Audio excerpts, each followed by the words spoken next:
अस्सलाम वालेकुम नाज़रीन, आप देख रहे हैं प्रोग्राम सिटी एट 10। मैं हूं आपके साथ आपकी मेज़बान रमशा कमल। मेरा आपका साथ होगा 10 बजे से लेकर 12 बजे तक और बहुत सारी अहम खबरें होंगी, टॉप स्टोरीज होंगी। लेकिन सबसे पहले शो के आगाज़ में आज की जो कहानी है वो सुनाएंगे कि वो क्या है और उसमें जो छुपा हुआ सबक है वो क्या मिलता है। तो आइए देखते हैं कि आज की कहानी किस बारे में है। तो जनाब, एक बच्चे ने अपने पापा से पूछा कि पापा, मेरी ज़िंदगी की क्या कीमत है। तो उसके पापा ने कहा कि अगर तुम वाकई अपनी ज़िंदगी की कीमत समझना चाहते हो तो मैं तुम्हें एक पत्थर देता हूँ। उस पत्थर को लेकर मार्केट चले जाना और अगर कोई इसकी कीमत पूछे तो बस अपनी 2 उंगलियां खड़ी कर देना, कुछ बोलना नहीं। वो लड़का मार्केट गया और कुछ देर तक वहाँ पर बैठा रहा। कुछ देर बाद एक बूढ़ी औरत आई और उस पत्थर की कीमत पूछने लगी। लड़का खामोश रहा। उसने अपनी 2 उंगलियां खड़ी कर दी और उस पर औरत बोली, 200 रुपये, ठीक है, मैं ये पत्थर खरीद लूँगी। वो लड़का हैरान हो गया कि एक आम पत्थर की कीमत 200 रुपये हो सकती है। वो फ़ौरन अपने पापा के पास गया और उसने कहा कि मार्केट में एक बूढ़ी औरत मिली थी और जो उस पत्थर के 200 रुपये दे रही थी। उसके बाद उसके पापा ने कहा, इस बार तुम इस पत्थर को म्यूज़ियम में ले जाओ और अगर कोई इसकी कीमत पूछे तो तुम कुछ नहीं कहना, बस 2 उंगलियाँ खड़ी कर देना। लड़का म्यूज़ियम गया और वहाँ एक आदमी ने इस पत्थर की कीमत पूछी। लड़के ने फिर खामोशी से अपनी 2 उंगलियाँ खड़ी कर दी। आदमी ने कहा, 20,000 रुपये, ठीक है, मैं इस पत्थर के लिए 20,000 रुपये देने को तैयार हूँ। लड़का तो भाई बड़ा हैरान हो गया और भागता हुआ अपने पापा के पास गया। उसने कहा, पापा, म्यूज़ियम में एक आदमी है, उसने पत्थर के लिए 20,000 रुपये देने की पेशकश की है।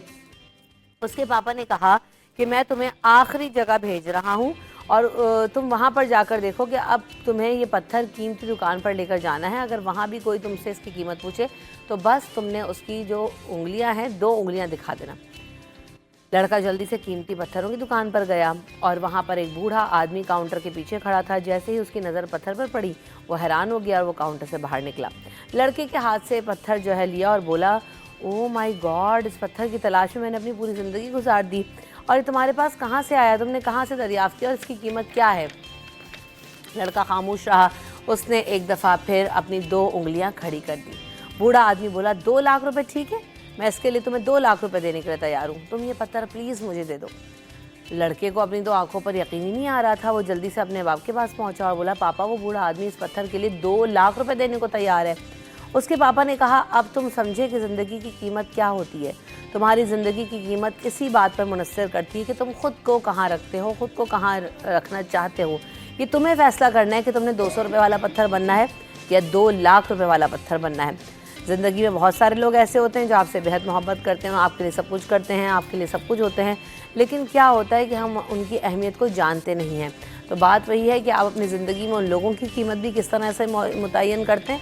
और दूसरी बात ये चीज़ ये है कि आजकल की मुनासबत से जो दौरे हाजिर है, बार बार हम कहते हैं ना कि सोशल मीडिया या अपने आप को प्रोजेक्ट करने का दौर है। तो जनाब, हम अपने आप को किस तरह से प्रोजेक्ट करते हैं, हम अपने आप की कितनी कदर कीमत जानते हैं, ख़ुद को कितना ग्रूम करते हैं, ख़ुद अपनी सलाहियतों पर कितना काम करते हैं। और ग्रूमिंग से मुराद ये नहीं कि बाल बना लिए, मेकअप कर लिया, बहुत अच्छे ब्रांडेड कपड़े पहन लिए, नहीं, अपनी शख्सियत के ऊपर कितना काम करते हैं। जैसी शख्सियत पर आप काम करेंगे, जिस जगह पर आप अपने आप को रखेंगे और अपने आप को कितना जो है वो आप ग्रो करना चाहेंगे, तो आप देखेंगे कि आपकी कदर कीमत में वैसे ही इजाफा होता जाएगा। तो कहानी अच्छी थी, सबक छुपा हुआ भी अच्छा था। तो अपने मेहमानों का तारुफ भी कराते हैं, वो भी बहुत अच्छे हैं। तो आइए जो है हमारे साथ अयाज राना साहब भी मौजूद हैं, वेलकम करेंगे उनको भी शो में, और साथ साथ खुर्शीद रहमानी साहब भी शामिल गुफ्तगू होंगे। Welcome to the show. अस्सलाम वालेकुम, कैसे हैं आप लोग? वालेकुम। आपने सबको झंडे बांटे खुर्शीद भाई, थैंक यू सो मच। मुझे आज पता लगा आपने झंडे बांटे। देखिए, जश्न आज़ादी का तो मौका खुद का झंडा आपका दूसरा है और हमारे वाले अलग हैं। ये तो होना चाहिए ना। नहीं तो इनके पास कहाँ है? इनका झंडा पाकिस्तान का झंडा अलग है ना इनके पास, तो स्पेशल है ना, वो कोट वाला झंडा है। ये वजह। अच्छा, कोड में लगा। हाँ, मैग्नेट वाला है, ये मैग्नेट लगा हुआ है इसमें। मैंने सिर्फ झलक देखी है, मैं इसलिए कह रहा हूँ। ये मैग्नेट लगा हुआ है इसमें। इसमें जो कोट है ना, उसको नुकसान नहीं पहुंचेगा, उसमें पिन नहीं लगेगी। गुड। इसमें ये फ़ायदा है इसका। आपकी कहानी में मैं एक चीज़ सोच रहा था, आप जब बोल रही थी, मैंने कहा अब जहाँ भी जाऊँगा सीवी रख के 2 दिन उठा के खड़े करके बैठ जाऊँगा, वो खुद ही 20,000 रुपये में रख लेंगे। देखिए, इसमें तो वो जो बच्चा है उसके चैनल टू चैनल जहाँ से बस अब जो है ना, या तो 3 या 2 के ऊपर अब जाना है, वहाँ पे क्यों कर दे। उसमें पूरा चाहे तुम लालच समझो, चाहे तुम 5,000 समझो, 50,000 या 5 लाख। भाई आप ये लोग जहाँ introduction। जाए सीवी रख के 2 3 4, अब ये मैं यूं कर नहीं सकता, तो बस समझ जाए कि क्या रखना क्या है। करना है। आपने वो कितना जो सोचा है? वो जो बच्चा है असल में उसकी जो कदर और कीमत है वो उसके जो वालिद है वो उसके मेंटोर हैं, तो वो उसकी कदर और कीमत बता रहे हैं और उसको जांच भी रहे हैं, उसको परख भी रहे हैं। मसला ये है कि इसमें एक सबक हमें ये भी मिलता है कि हमारे जो मेंटोर हैं, हमारे वालिदैन हैं, हमारे टीचर्स हैं, हमारे सीनियर्स हैं, जो भी हैं, वो राइट टाइम राइट डिसीजन लेके उस फर्ज से वो काम लें ताकि उसकी जो शख्सियत है उसमें वो निखार आना शुरू हो जाए और उसमें जो उसकी जो सलाहियत है वो उसी तरह से, मतलब एक शख्स जो है बहुत अच्छा स्केचर बनना चाहता है या स्केच बना सकता हाँ है, जी। उसको हम मेडिकल लाइन में लगा दें तो वो अच्छा डॉक्टर नहीं बन सकता। तो हमें जो बहैसियत मेंटोर, बहैसियत वालिदैन और हाँ। बहैसियत सीनियर, हमें इस बात को उस फ़र्द की, उस बच्चे की सलाहियत को जांचना होगा ना कि वो बच्चा जो है वो किस चीज़ में इंटरेस्ट रखता है, आया बहुत अच्छा नावल पढ़ सकता है, नावल लिख सही सकता बात है, है। और तो हमें मतलब ये मुझे तो इस कहानी से ये सबक मिला है कि हमें जो मेंटोर है हमारे, तो हमें उस मेंटोर जो है उस बच्चे की सलाहियत को परखे और जांचे। बात बिल्कुल सही है आपकी। और वाकई टैलेंट जो है ना, वो हमारे यहाँ जैसे भी बहुत ज़्यादा भी टैलेंट की बात हो रही है अर्शद साहब के आने के बाद से, तो बात वही है कि हर तरह का टैलेंट मौजूद है, हर तरह के लोग मौजूद हैं। बात वही है, एक तो मौके वाली बात और फिर वही वाली बात कि उन्होंने अपने आप को कितना ग्रूम किया है, कितना अपनी ज़िंदगी के ऊपर मेहनत की है। हम सबको ये लग रहा है कि अरशद नदीम उठे और कल जाके जो है वो गोल्ड मेडल उठा लिया और ओलंपिक्स में एक नया रिकॉर्ड बना लिया। अरशद नदीम की आप प्रोफाइल उठाकर देखें, उनकी ज़िंदगी के स्ट्रगल उठाकर देखें, तो वो कब से जो है वो पहले मुख्तलिफ गेम्स में खेलते रहे, फिर एथलीट बने, फिर एथलीट के बाद डिपार्टमेंट्स में खेलते रहे, उसके बाद फिर डिफरेंट चैम्पियनशिप्स में गए, ना सिर्फ पाकिस्तान में बल्कि पाकिस्तान से बाहर भी। उसके बाद जी ओलंपिक्स तक पहुँचे और उन्होंने रिकॉर्ड बनाया। तो हमें लग रहा होता है जी सब कुछ बस रातों रात जो है वो किसी चकाचौंध में आ गया और ये हो गया। ऐसा नहीं होता, मेहनत दरकार होती है, अपने ऊपर मेहनत करनी पड़ती है, तो आपको उसका सिला नज़र आता है। तो आइए आज की जो टॉप स्टोरीज हैं उस पर नज़र डाल लेते हैं कि क्या क्या खबरें हैं हमारे पास। तो सबसे पहले हम ये देख रहे हैं कि गवर्नर हाउस में जो 2 रोज़ा जश्न आज़ादी की तकरीबात हैं, उस हवाले से हमने देखा है कि तैयारियां शुरू कर दी गई हैं और गवर्नर साहब की हिदायत के ऊपर आज रात शब 12 बजते ही फायर वर्क्स का शानदार मुजाहरा किया जाएगा और 14 अगस्त के रोज़ जश्न आज़ादी के प्रोग्राम में मारूफ गुलकार आतिफ असलम भी जो है वो अपने फ़न का मुजाहरा करेंगे। इसके अलावा अरशद नदीम का भी जिक्र हुआ, तो अरशद नदीम को भी उन्होंने इनवाइट किया है और जो 20 लाख रुपए का ऐलान किया गया था कल वो भी दिए जाएंगे। और जो स्टेज की तैयारी है, मर्द और ख़वातीन के लिए इंतज़ामात हैं क्योंकि ओपन फॉर ऑल रखा गया है, अवामुन नास के लिए गवर्नर हाउस को खुला रखा गया है। चाहे कॉन्सर्ट हो, तकरीब हो, आतिशबाजी हो, तमाम लोग जा सकेंगे और उसको एंजॉय कर सकेंगे। ये सबसे बेस्ट पार्ट है। इसके अलावा सिंध हुकूमत ने ज़िलाई सतह पर फ्रीलांसिंग स्किल डेवलपमेंट ट्रेनिंग को जो है मुफ्त देने का फ़ैसला किया है। ये भी बहुत एक अच्छी खबर है, जहाँ पर हम देखेंगे कि computer, driving skill development, arts और दीगर जो कोर्सेज़ हैं वो मुफ्त करवाए जाएंगे। सिंध हुकूमत की जानिब से फ़ैसला किया गया है। तो रवा साल हज़ारों नौजवानों को ज़िलाई सतह पर फ्रीलांसिंग के लिए कोर्सेज़ करवाए भी गए हैं और उन्होंने कहा है कि जो 25,000 नौजवान हैं उनको मुख्तलिफ़ अक़साम की तरबियत हम दे चुके हैं और इस प्रोजेक्ट को आगे लेकर जाना चाहते हैं। इसके अलावा कराची में तालीमी सेशन जो है वो 2.5 माह की ताख़ीर के बावजूद मार्केट में जो अभी तक किताबें हैं वो अदम दस्तयाब हैं, कोर्स अवेलेबल नहीं है। शहर कायद में तालीमी सेशन जो है वो यकीनन ताख़ीर का शिकार हुआ भी, छुट्टियों में भी इजाफा किया गया, लेकिन उसके बावजूद जो अभी कोर्स है वो मैसर नहीं है। तो उर्दू बाज़ार ट्रेडर एसोसिएशन के जो अहदेदार हैं उन्होंने इस हवाले से जो है ना वो एक कल प्रेस कॉन्फ्रेंस भी की और उन्होंने कहा कि 30 से 40% तक जो दरसी किताबें हैं वो मौजूद ही नहीं हैं। पेरेंट्स आ रहे हैं लेकिन क्योंकि उनकी प्रोडक्शन ही नहीं है, वो उन तक पहुंची ही नहीं है, तो वो अवेलेबल भी नहीं हैं। तो उन्होंने कहा है कि सबसे ज़्यादा जो मसला है वो 10वीं जमात की जो मैथ्स की बुक है, जमात 5 की जो उर्दू की बुक है और 9वीं क्लास से लेकर 12वीं जमात तक जो केमिस्ट्री की बुक है वो भी अवेलेबल नहीं है, फिज़िक्स की भी अवेलेबल नहीं है, इंग्लिश की बुक भी दस्तयाब नहीं है और 6 माह से 9वीं और 10वीं जमात की कंप्यूटर की किताब भी अवेलेबल नहीं है। तो सेशन ऑलरेडी लेट है और जिन बच्चों ने बोर्ड एग्ज़ाम्स देने हैं उनके लिए तो यकीनन बहुत बड़ी मुश्किल खड़ी हो जाएगी कि उनको अगर किताबें नहीं मिलेंगी तो वो पढ़ेंगे कहाँ से और एग्ज़ाम की तैयारी कैसे करेंगे। इसके अलावा बिजली के महंगे बिलों से परेशान कराची के शहरियों के लिए एक और बुरी खबर हमने देखा था पिछले दिनों, आपको बताया कि 400 रुपये तक जो म्यूनसिपलिटी टैक्स है, KMC का टैक्स है वो लगा दिया जाएगा और अब वो लग कर बिलों में आ भी चुका है। तो देख रहे हैं कि 100 रुपये से लेकर कि 400 रुपये तक है, जिसमें मुख्तलिफ यूनिट वैरी करेंगे। अगर किसी के 101 यूनिट से लेकर 200 यूनिट हैं तो उसमें 20 रुपये लगेगा।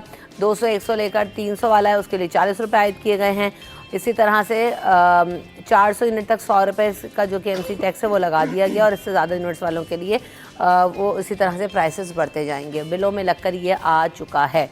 इसके अलावा आवाम के लिए खुशखबरी है, सोलर पैनल्स की कीमतों में अचानक बड़ी कमी वाक़ई हो गई है। महंगाई और बिजली से परेशान आवाम थे ही, बिजली की कीमतों में इजाफा भी हो रहा है, और बिजली की कीमतों के साथ साथ बिल में जो टैक्सेस हैं उससे तो आवाम बेइंतहा परेशान हो चुके हैं। तो लोग चाह रहे हैं कि सोलर पैनल्स लगवाएं, अगर कमी हो जाती है तो वो भी लोगों के लिए अच्छा हो जाता है। मज़ीद कमी इसमें आ गई है, और फ़ी वॉट जो सोलर पैनल की कीमत है वो 30 से 32 रुपये तक की सतह से गिर गई है, और लिथियम बैटरी की जो कीमतें हैं वो भी 50% तक गिर गई हैं। इससे पहले भी हमने देखा था कि कमी हुई थी, अभी मज़ीद उसमें कमी हमें नज़र आ रही है। इसके अलावा वर्ल्ड बैंक के वफ़द ने बल्दिया उस्मा कराची की मरकज़ी इमारत में जो है वो दौरा किया, और बैरिस्टर मुर्तज़ा वहाब साहब से भी मुलाकात हुई है, जिसमें शहर में सेवरेज और पानी के मसाइल और इससे मुख्तलिफ जो उमूर हैं वो ज़ेर बहस आए। इसके अलावा वर्ल्ड बैंक के वफ़द को बल्दिया उस्मा कराची की इमारत और काउंसिल हॉल का जो है वो दौरा भी करवाया गया। मुख्तलिफ इलाकों में बताया गया मेयर कराची की जानिब से कि तेज़ी से काम जारी है, और अब शहर की तरक्की और खुशहाली के लिए हर मुमकिन इक़दामात करने के लिए तैयार हैं। मेयर कराची साहब का ऐसा कहना था। इसके अलावा कमिश्नर कराची साहब ने भी मुनाफाखोरी की रोकथाम के लिए इक़दाम का जायज़ा लिया, और कमिश्नर ने इंतज़ामिया की कारकर्दगी को सराहा। मजमूई तौर पर 15,22,597 रुपये जुर्माना आयद किया गया है, और ये मुख्तलिफ दुकानदारों के ख़िलाफ़ कार्रवाई की गई हैं जहाँ पर कीमतें चेक करी गई। और असिस्टेंट कमिश्नर ने बताया कि कीमतों का जो तयन है वो इस तरह से नहीं किया गया जो कि गवर्नमेंट के रेट्स हैं, तो इसलिए ये छापे मारे गए और कार्रवाइयाँ की गई हैं। आज भी हम आपको दिखाएंगे कि सरकारी सतह पर कीमतें क्या हैं, चिकन और सब्ज़ी की प्राइसेस वगैरह, और क्या आपकी मार्केट में अवेलेबल हैं या नहीं हैं, आप देखिएगा। इसके अलावा विद होल्डिंग टैक्स ताजिर दोस्त स्कीम के खिलाफ जोड़िया बाज़ार के ताजिर 13 अगस्त को एहतजाज करेंगे। हैं 13 अगस्त को एहतजाज के लिए निकल आएंगे, कुछ नहीं तो मतलब वही ना आज ही।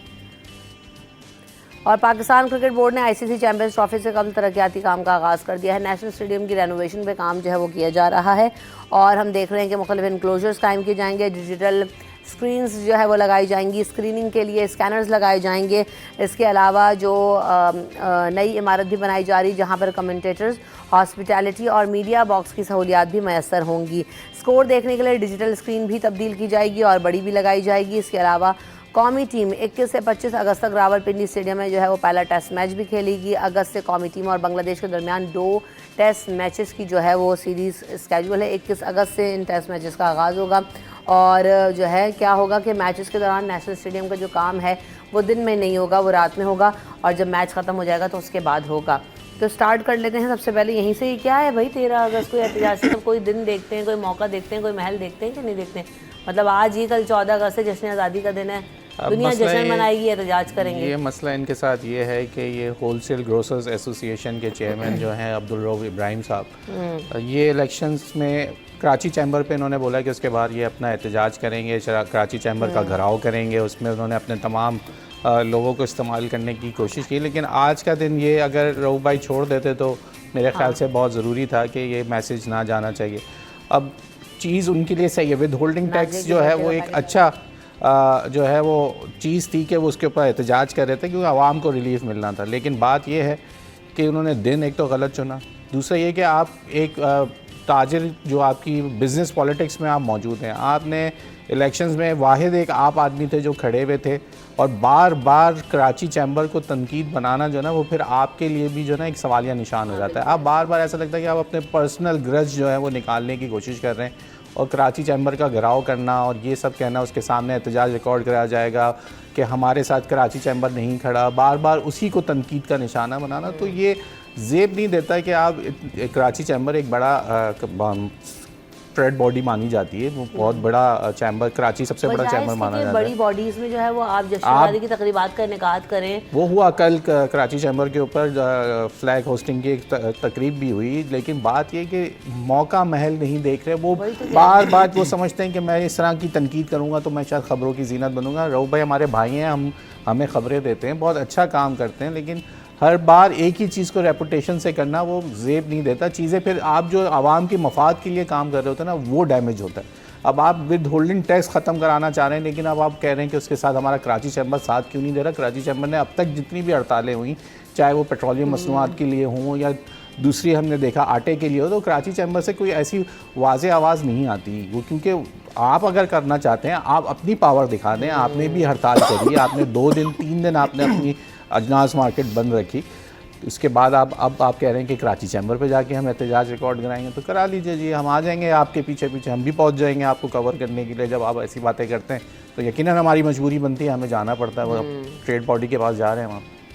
वो खुर्शीद भाई, लेकिन मुझे ऐसा लगता है कि ना कोई मौका महल भी होता है, कोई मुनासबत भी होती है। अब आप एक मुल्क में पूरी अलग फिजा कायम है, वहाँ आपका मसला चल रहा है, ठीक है, और कोई इतना बड़ा मसला नहीं, जो मेन कोर इशूज़ हैं उन पर तो आप नहीं आवाज़ उठा रहे, ठीक है, ये मसाइल भी हल हो ही जाएंगे, लेकिन स्टिल देखिए एहतजाज की बात जहाँ तक है, उनके ज़ाहिर तहफ़्फ़ुज़ात होंगे अभी होल्डिंग टैक्स के सॉरी और ये जो 13 अगस्त है और फिर 14 अगस्त, आज शब लगेगी जश्न आज़ादी की, और ये बड़ा पुरमसरत मौका है, खुशी का मौका है, ज़ाहिर जश्न का समा है, हमें प्यारा पाकिस्तान मिला।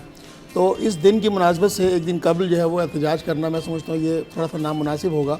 अगर वो इस पर नज़रसानी कर लें कि ये एहतजाज जो 2 दिन के बाद कर लिया जाए, क्योंकि ऐसा तो नहीं है कि अभी आज उनको एहतजाज होगा, वो रंग ले आएगा और वो कल छुट्टी वाले दिन ही नोटिफिकेशन जारी हो जाएगा, और इस तरह की जो सूरत पैदा करके खुशी के अंदर जो है ना वो एक गम का समा पैदा करना वो चाह रहे हैं। मैं समझता हूँ रऊफ भाई को इस पर नज़रसानी कर लेनी चाहिए, और 14 अगस्त के बाद जो है वो 16 अगस्त 17 अगस्त पे कभी भी कर, 15 अगस्त का जिस दिन हमारे पड़ोसी मुल्क का आज़ादी का दिन है, उस दिन बिल्कुल ठीक है, 15 अगस्त को कर लें, वो एहतजाज करें, उस दिन भरपूर एहतजाज करें, और उस दिन ज़ाहिर हम तो उसमें शामिल नहीं होते, हाँ उस दिन बिल्कुल क्यास फैलाएं, और उसमें कोई इशू नहीं है, लेकिन आज के दिन उनको नज़रसानी कर लेनी चाहिए थी कि वो एक तो वैसी कौम को जो है ना कम मौके मिलते हैं खुश होने के, जो सीधी सी बात, एक माहौल बना हुआ है, जश्न आज़ादी का तो आज़ादी का बहुत ज़बरदस्त माहौल है। अरशद नदीम जो काम कर गए उसके बाद एकदम से ये उनकी मुनासबत दी जा रही है, हर तरफ इस जश्न आज़ादी को उनसे मंसूब किया जा रहा है, और करना भी चाहिए। जहाँ लेजेंड हो गए वो जो 114, सबसे अहम चीज़ मेरे लिए गोल्ड मेडल नहीं है, मेरे लिए अहम चीज़ ये बन रही है कि जो रिकॉर्ड बना है, जो 114 साल बाद जो एक रिकॉर्ड तोड़ा गया, और वो अब कितने अरसे चलेगा। पाकिस्तान एक ओलंपियन रिकॉर्ड भी बना तो ये मेरे लिए ज़्यादा जो है वो खुशी की बात थी। और गोल्ड मेडल जाहिर सी बात है हम लेते रहे, बहुत अरसे बाद 32 साल बाद हमारे पास एक मेडल आया है, 40 साल बाद हम गोल्ड मेडल की तरफ गए, तो ये हमारे लिए एक बहुत बड़ा हो सकता है। कराची आज अगर वो गवर्नर साहब की इन्विटेशन पे अरशद साहब आ जाते हैं तो ये हमारे लिए तो बहुत एक ज़बरदस्त सा मौका है। कौम फॉलो कर रही थी, आप यकीन करेंगे, उमूमन ये होता है ना कि हम जब यहाँ से जाते हैं तो टीवी देखने का टाइम कम मिलता है, तो इसी तरह जब अरशद नदीम की वापसी हुई तो मैं भी आज सो रही थी, सुबह उठ के सबसे पहले मेरा इंटरेस्ट ये था कि मैं आज सबसे पहले ये लगा कर देखूँ कि अरशद नदीम को किस तरह का इस्तकबाल मिला, क्या हुआ। तो ये चीज़ है कि एवरीबडी इज़ फॉलोइंग कि क्या हो रहा है, और खुश है सब, तो इस जश्न आज़ादी में रंग में भंग ना डालें, तो इसको कंसिडर कर लें रऊफ साहब, तो बहुत अच्छी बात है। वक्फा ले लेते हैं, वक्फे के बाद हाजिर होंगे।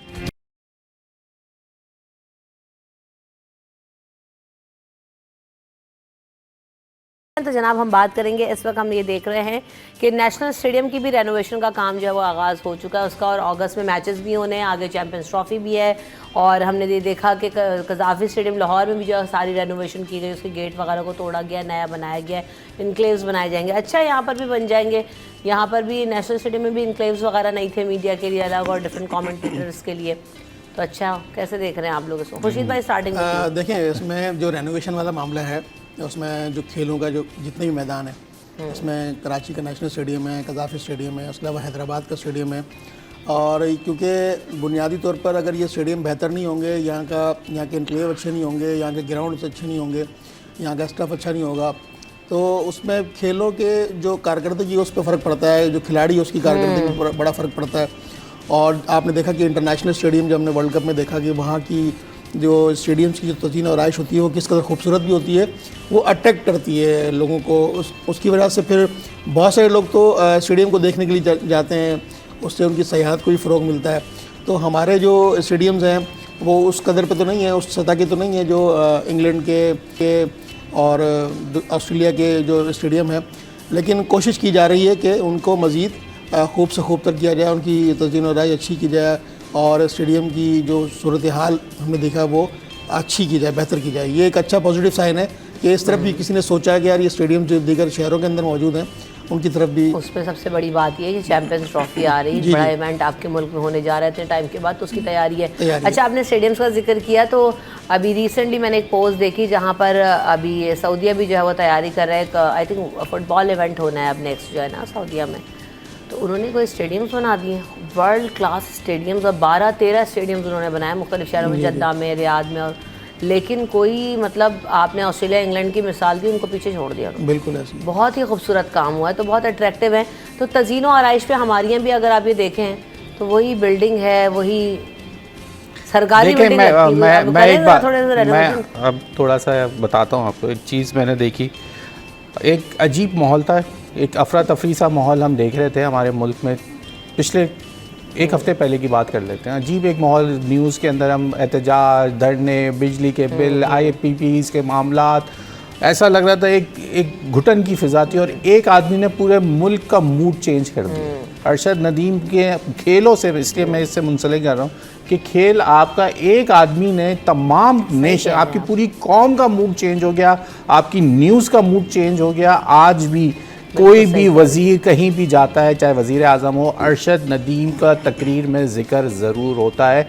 यानी कि आप स्पोर्ट्स के ऊपर आप ये देख लें कि एक आदमी के एक मेडल जीतने ने आपके पूरी कौम को किस जगह लगा दिया, और तमाम लोग जो एक घुटन का एक फ़िज़ा थी आपके अंदर, जो आप एक परेशानी का माहौल था, लोगों के अंदर एक खुशी की लहर, एक फ़िज़ा आप पैदा कर दी, और जो 14 अगस्त के लिए एक नया जज्बा लोगों के अंदर दोबारा से जो है बुलवतनी का पैदा हो गया। वरना लोग बड़े मायूस थे, लोग महंगाई से परेशान थे, लेकिन जहाँ फील्ड में जा रहे हैं एक गहमा गहमी सी लगी हुई नज़र आ रही है, एक फेस्टिविटी दिख रही है कि 14 अगस्त के अंदर। कल बड़ा मैं हैरान हुआ, लियाकताबाद मेरा जाना हुआ, वहाँ पे भी बड़ा ज़बरदस्त पूरी मार्केट है, आपने देखा हुआ, अंडर जो सबवे बना हुआ है उसके इर्द गिर्द वहाँ स्टॉल्स लगे हुए थे, और तमाम स्टॉल्स के ऊपर इस वक्त वो ख़त्म होके बच्चों के कपड़े, 14 अगस्त की मुनासबत से तमाम चीज़ें बिक रही हैं। और वहाँ पे मैंने देखा कि बच्चों के हाथ, पहली दफ़ा जैसे हम जाते थे तो बच्चे खुद ख़रीदारी, हाथ में पैसे थे, मैंने उससे बात भी करी कि बेटा क्या लेने आए हो, तुम्हारे पास कितने? मैं कह रहा मेरे पास 800 रुपये हैं, मुझे पापा ने दिए हैं और मैं अब ये चीज़ें लेने हैं। मैंने कहा क्या क्या लेना है? कह रहा मुझे सब चीज़ें लेनी है, मुझे कैप भी लेनी है, मुझे बैज भी लेना है, मुझे झंडा भी लेना है, लेकिन पैसे मेरे पास ये हैं। तो मुझे खुद, मेरे अंदर भी एक एनर्जी आ गई, मैं उससे बात करते हुए बच्चों से, मुझे मेरे अंदर भी जब मैंने उनसे बात करी तो एक एनर्जी सी आ गई। तो ये जो स्पोर्ट्स है ना वो आपको जोड़ता है, ये खेल जो है वो दुनिया में एक दूसरे को जोड़ते हैं। जैसे अभी बात हम कर रहे थे ऑफ एयर के, जहाँ हमारे पड़ोसी मुल्क, जिससे हम नीरज की वालदा ने जिस तरीके से वो स्पोर्ट्समैन स्पिरिट का इजहार किया, तो ये चीज़ें होती हैं। आप देखें उनके वज़ीर आज़म ने उसको सराहा कि आपने बहुत बड़े दिल का जो है, नरेंद्र मोदी ने ये बात बोली उनको कि आपने उसको अपना बेटा कह के एक बड़ेपन का मुजाहरा किया। इसी तरीके से अरशद नदीम की माँ ने भी यही बात बोली कि वो मेरा बेटा है, वो यहाँ आएगा तो उसकी भी वो कह रही है कि वो आए हमारे पास तो हम उसको अपने पसंद के खाने खिलाएंगे जो उसको पसंद है, वो ये कह रही है जो वो आएगा। तो ये जो फिज़ा है, ये जो स्पोर्ट्स हैं वो हमें जोड़ते हैं, ये हमारे लिए खुशी का मौका होता है। काश ये बात हमारी स्टेडियम तो अच्छे बन जाए। मोहसिन नकवी साहब बड़े तेज़ी से काम करा रहे हैं, जहाँ हमने लाहौर में भी देखा, अब कराची में भी चढ़ी है, क्योंकि अब चैम्पियंस ट्रॉफ़ी की जो बात हो रही है वो होनी है। तो हमारी क्रिकेट टीम में भी ये बात थोड़ी सी समझ लें कि अपने इख्तलाफात भूल जाएँ, अपनी चीज़ों को भूल के, अपने मैं को ख़त्म करके अपनी अना को फ़ना कर दें और आगे बढ़ें, और कौम और मुल्क के और उन लोगों हमारे लिए सोच लें। तो ज़रा फिर वो देखें कि हम उनको वैसे ही सर पे बिठाते हैं। हमारे लिए वो टीम जो है वो सब हमारे लिए सबसे बड़ा स्पोर्ट, हम हॉकी को भूल के हम क्रिकेट के ऊपर आ चुके हैं, हम अरशद नदीम को भूल के हम क्रिकेट को लेके आगे आ चुके हैं। इस तरीके से ना करें। अब आने वाले दिनों में हमें मायूस ना करिएगा। एक मोमेंटम स्पोर्ट्स में हमारा बना दिया अरशद भाई ने, इसको कंटिन्यूटी होनी चाहिए। बिल्कुल इसी तरह, बिल्कुल सही बात है। तो यकीनन देखेंगे कि इसका डिज़ाइन वगैरह भी कितना चेंज होता है, इनक्लेव्स ही बने। लेकिन मैं तो कह रही हूँ कि उसकी जो है ना आउटर रेनोवेशन पे भी ज़रा सा गौर करें और उसको थोड़ा सा डिफरेंट करने की कोशिश करनी चाहिए ताकि और अच्छा हो जाए।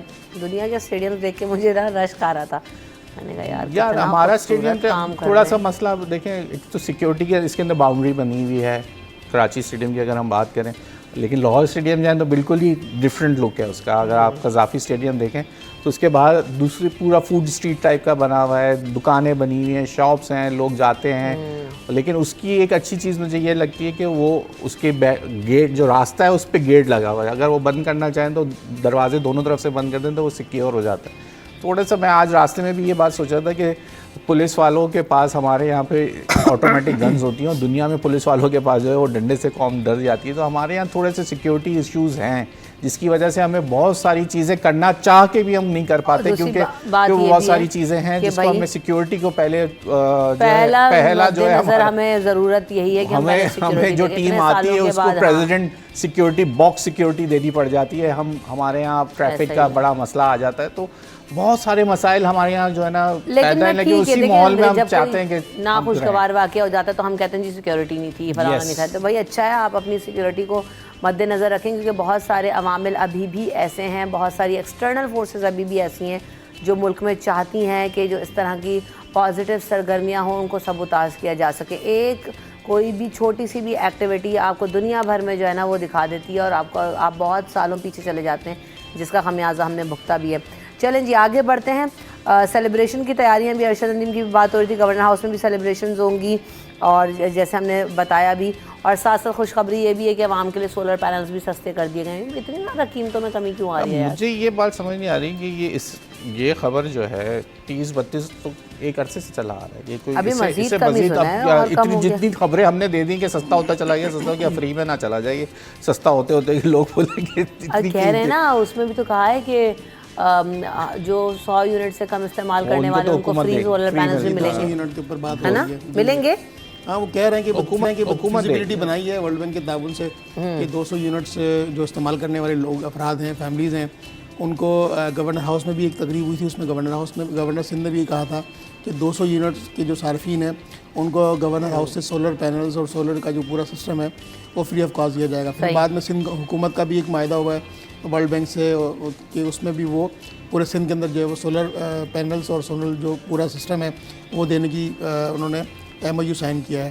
तो एक अच्छा काज है, लोगों की फलाह बहबूद का एक बड़ा अच्छा है, क्योंकि लोग इस वक्त परेशान हैं बिजली के बिलों से और बिजली की जो कैपेसिटी है वो हम पूरी नहीं कर पा रहे।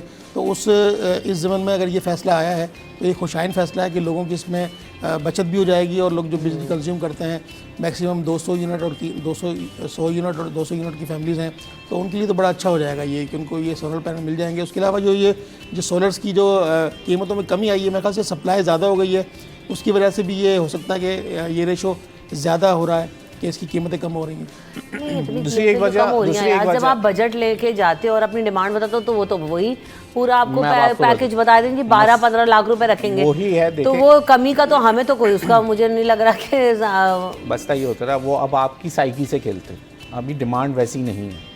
हमारे पास सप्लाई है, बिल्कुल सही कह रहे हैं कि सप्लाई बहुत है। हर चावल इंपोर्टर ने भी जो है ना वो एक चावल का कंटेनर मंगाया तो 2 से सोलर के मंगा लिए। हमारे पास ये मार्केट का इशू है। अब वो वाली डिमांड जिस तरीके से समझ रहे थे कि हर दूसरा आदमी लगा लेगा, उतनी ही डिमांड नहीं है, क्योंकि वो महंगे हैं अभी भी। अगर आप क्वालिटी लगाना चाहते हैं, इसके अंदर वो वाला सीन तो है नहीं आज लगा दिया भाई हर 1 साल बाद वो ख़राब हो गया तो चेंज करिए। सही बात, इट विल कॉस्ट यू। वो एक महंगा आइटम है। और जब आप एक अच्छी सेफ क्वालिटी का लेना चाहते हैं जिसके अंदर आपकी कोई इलेक्ट्रिक शॉक भी ना हो, आपकी प्रोडक्शन भी पूरी हो, आपको सनलाइट में आपकी परफॉर्मेंस अच्छी दे रहा हो, तो वो आपको फिर क्वालिटी पे जाना पड़ता है। जब आपको क्वालिटी पे जाना है तो फिर वो आपको पैसे देने पड़ेंगे। इसके अंदर सबसे महंगी चीज़, अगर आपको प्लेट सस्ती मिल रही है, लेकिन अब तक जो आपके इन्वर्टर्स हैं, जो इन्वर्टर्स की कीमत ज़्यादा है, जो आपको एकदम it will cost you like 3 और 3.5 लाख, तकरीबन 3.5 से 4 लाख रुपए का वो जो है इन्वर्टर जो है एक अच्छी क्वालिटी का मिल रहा है। तो ये चीज़ें कॉस्ट कर रही हैं अभी भी, लेकिन हाँ अच्छा, जो पिछले मुकाबलों में जहाँ लोगों ने प्राइसेस में भी कमी आई है तो उसका इम्पैक्ट आएगा यहाँ पर। अब डिपेंड करता है ना कि जो बैटरी, ज़्यादातर लोग चाहते हैं कि हम ऑन ग्रिड वाला सिस्टम लगा लें, हमें बैटरी नहीं लगाने पड़े, क्योंकि वो एक मेंटेनेंस वाला आइटम है। आपको 1-1.5 साल बाद अगर आपकी बैटरी ख़राब हो तो आपको दोबारा लगानी है, और एक बैटरी लगती नहीं है। कम से कम आपको बैकअप अच्छा चाहिए होता है, तो उसके अंदर 4 से 6 बैटरी चाहिए होती हैं। तो वही बात आ जाती है, अगर वो उसकी कॉस्ट कम भी हुई तो वो ये एक बड़ा पैकेज है। आपको अगर ये लगाना है किसी बड़े घर में या छोटे घर के लिए, क्या आपने 3 kV भी अगर आप 3 kV वाला लगा रहे हैं तो उसके अंदर भी कम से कम आपको एक आपकी प्लेट जो है कम से कम वो होती है 250-300 वाट की होती है, तो 4 से 5 प्लेटें आपको 6 प्लेटें तो लगानी है, तो वो कॉस्ट करती है आपको तकरीबन।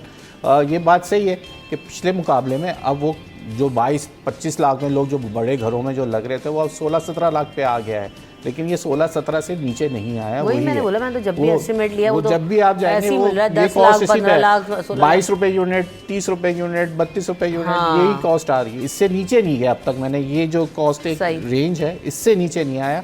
ये होता है कि 2 दिन ऊपर होता है, आपकी डिमांड कम होती है, एकदम जैसी आपकी डिमांड बढ़ती है मार्केट में, वही वाला सवाल कि मुनाफाखोर जो सरगर्म होते हैं तो उसकी कॉस्ट ऊपर चली जाती है। फिर जैसी डिमांड नीचे आती है तो वो फिर दोबारा उसी कॉस्ट पे आ जाता है। वरना होता आप जब आप लेने इस दिन भी उस दिन बोलेंगे आज रेट बढ़ गए हैं, उस दिन उन्हीं पैसों में दे देंगे, वो रेट बढ़ने का बोले ना मिले उसी पैसों में।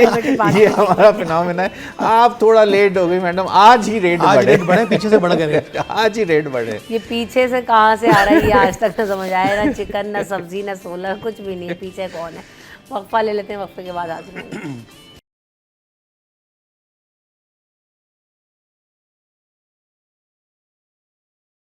तो जनाब अब हम बात करेंगे इस वक्त के इलेक्ट्रिक के बिल्स के ख़िलाफ़ जो है वो शहरी आवाज़ उठा रहे हैं। जमात इस्लामी ने एहतजाज किया और सारी दुनिया ने देखा कि 2.5 रुपये जब बढ़ गए तो वह एहतजाज ख़त्म हो गया। ये सबसे ज़्यादा ज़ेर बहस आई चीज़। और दूसरी बात ये कि जो म्यूनसिपलिटी टैक्स था वो भी लगा दिया गया है, तो वो बिलों में लगकर आ भी गया, जिस पर पहले ही ओवर बिलिंग की वजह से लोग परेशान थे खुर्शीद भाई। और ये टैक्सेस ने, बिल से इतना परेशान नहीं है लोग जितना जो है बिल के टैक्सेस से और जो दीगर चार्जेस हैं उनसे परेशान है लोग। देखिए मैं यहाँ पर एक बात, घर बंद भी पड़ाओ ना तो 5,000 रुपये चिपका के भेज बिल्कुल ऐसे। ये टैक्स देखें, टैक्स तो देना एक कौमी फरीज़ा है, लेकिन उस टैक्स देने की मद में क्या मुझे हुकूमत पाकिस्तान, क्या मुझे हुकूमत सिंध उस तरह से मुझे वो सहूलियात दे रही है जो उससे देनी चाहिए, जो बुनियादी सहूलियात वो उसको देनी चाहिए, उसका फ़र्ज़ है। और एडजस्टमेंट के नाम पे आप 3 माह पुराना भी लेते हैं, आगे आने वाला भी ले रहे हैं एडजस्टमेंट चार्जेस के नाम पर। बिजली के बिलों में इतने टैक्सेस लगा रहे हैं और बिजली की लोड शेडिंग भी इतनी कर रहे हैं, बिजली महंगी से महंगी होती चली जा रही है। आप ये देखें कि इस वक्त जो सूरत हाल है, जो महंगाई की, इन्फ्लेशन की, गुर्बत की, 10 करोड़ हमारी जो पॉपुलेशन है वो सदा गुर्बत की लकीर से नीचे आ चुकी है। ठीक है, इस वक्त लोग ये सोचते हैं कि मैं बिजली का बिल पे करूं या अपने बच्चों को 2 वक्त का खाना खिलाऊं।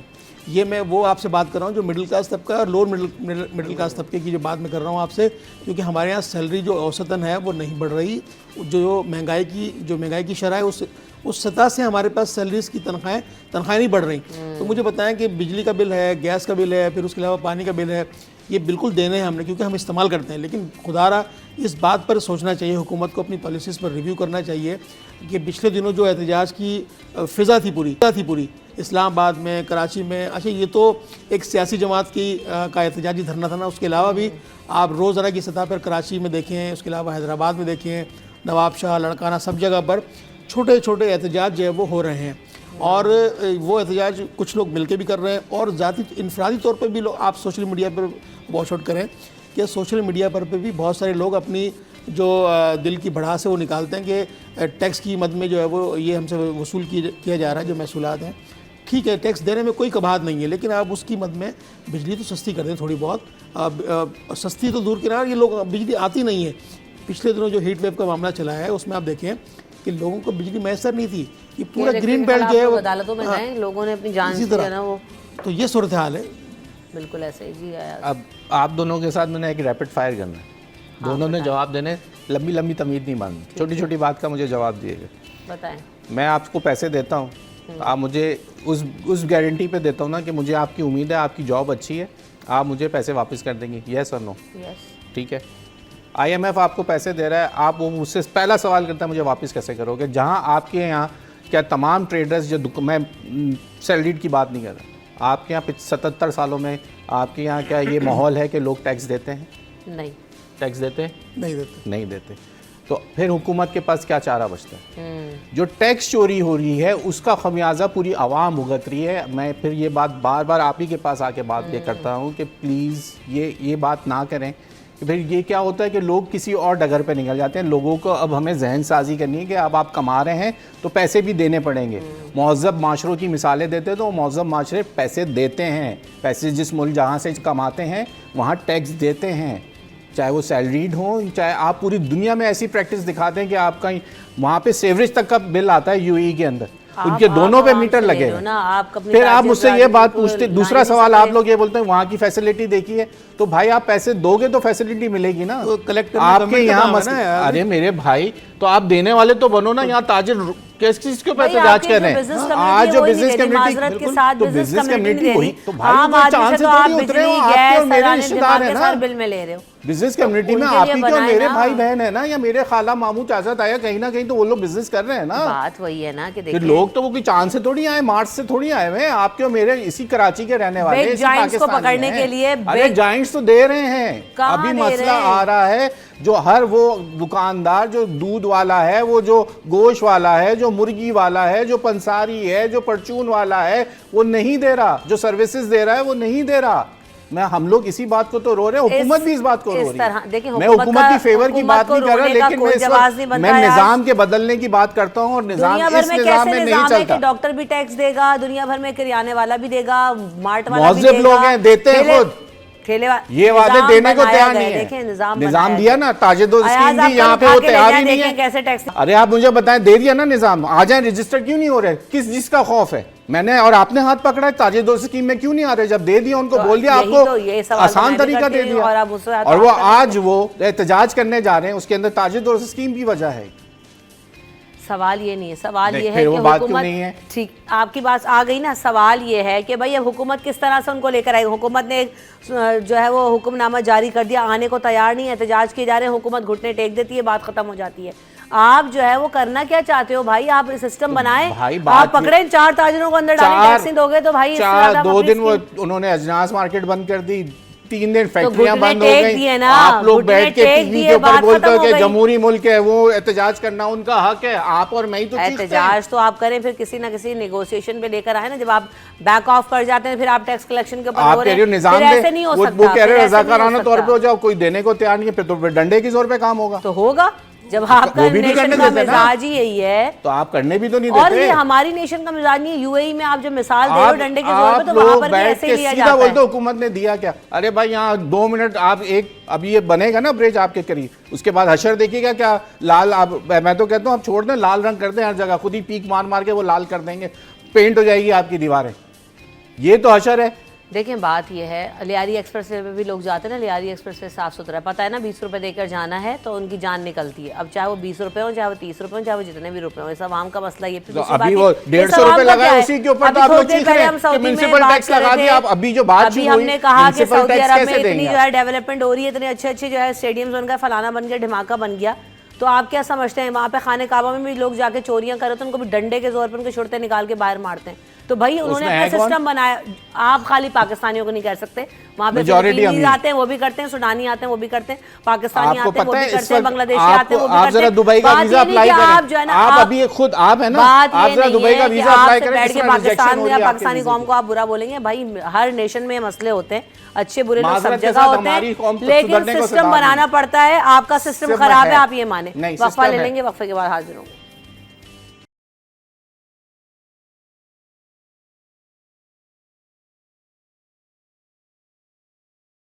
जनाब हम बात कर रहे हैं और साथ साथ जो है हमने ये भी देखा कि कमिश्नर कराची साहब ने जो है वो काफ़ी ज़्यादा मुनाफाखोरी की रोकथाम के लिए इकदाम का जायज़ा भी लिया है। और सब्जियों के रेट्स भी ज़रा साथ साथ दिखा दीजिए कि क्या है और क्या इस प्राइस पर, क्योंकि अयाज तो खासी ग्रॉसरी करते भी, उनको पता भी है रेट्स वगैरह, तो अयाज से पूछेंगे उनको मिले कि नहीं मिले। दिखाएं पहले रेट्स क्या हैं। तो ये रेट्स हमारे पास आज आ रहे हैं, तो अयाज बताते जाएं भाई क्या है। मैक्सिमम पे भी आलू का मिल रहा है। आप लोग इस वक्त जो मिल रहा है आलू नहीं है, 100 रुपए से ऊपर है सामान, ये 300-350। ये इस वक्त अगर आप लौकी जो है वो 350 रुपए किलो पे अभी लौकी का भी तो आता है ना, सतोरी लौकी 92। वही मैं हैरान होता हूँ, कौन सी रेट? ये लौकी 138 चल रहा है, मुझे तो नहीं लग रहा। लौकी तो बहुत महंगी है, सुना है। बहुत महंगी हुई, 250 से 300 रुपए किलो पे जा चुकी है। लौकी कोई खाता भी नहीं था पहले, पता नहीं क्या एकदम वो पंजाब से कह रहे हैं कि जो माल आ रहा था वो लौकी का हलवा वो पता है इन्होंने क्या किया? उन्होंने कहा कि सब्जी महंगी कर दो ताकि लोग दोबारा गोश्त खाना शुरू करें। हाँ, लोग ऑर्गेनिक पे आ गए, ऑर्गेनिक चीज़ें खा रहे हैं लोग ज़्यादा। इतनी गंदी सब्जी है, ये थोड़ा मौसम महंगी और गंदी। महंगी भी है, लेकिन अब उस पर आ रहे हैं मौसम, बरसात का मौसम। रूफ टॉप फार्मिंग करें अगर जिनके पास जगह नहीं है और जिनके पास गार्डन है, वो गार्डन में सब्जियां लगाएं। भाषण में इतना देती हूँ, मेरी अपनी सारी सब्जियां उखाड़ के फेंक गया हमारी। अच्छा, इसमें ने भी कहा बेटा तुमने अभी तक कितने जा रहा वो लास्ट तक आपने घर में कभी कल लगाऊंगी कल। आपने कभी ऐसे किए घर में कोई भी चीज लगा के ट्राई किया? भाई मेरे घर में पीछे बैकयार्ड में लॉन है, वहाँ पे मैंने पालक लगाया था और जो है मिर्चें लगाई थी, लेमन आया, टमाटर लगाया था, और वो आए भी, शलजम भी आया सर्दियों में और बहुत अच्छा आया। पालक तो मतलब बहुत ही अच्छा था। अब मसला, अब आप मुझे और वो मसला वही है, तो आपको कह रही हूँ समझ कि वो में आया जालिम होगा। माली आया, मैंने कहा उसको सही करो, वो खाड़ के फेंक के चला गया। मेरा दिल इतना कोड़ा था, मैंने कहा तुमने क्या अच्छा, कर आपने दिया। कभी रिपीट हुआ आपकी किसी, जैसे आज आपने एक मिर्ची की एक फसल निकाली तो दूसरी दफ़ा आई उसके ऊपर कि नहीं आई? मैं ये पूछना चाह रहा हूँ कि अगर छोटे पैमाने पे टाइम काम, लगता है। टाइम लगता है।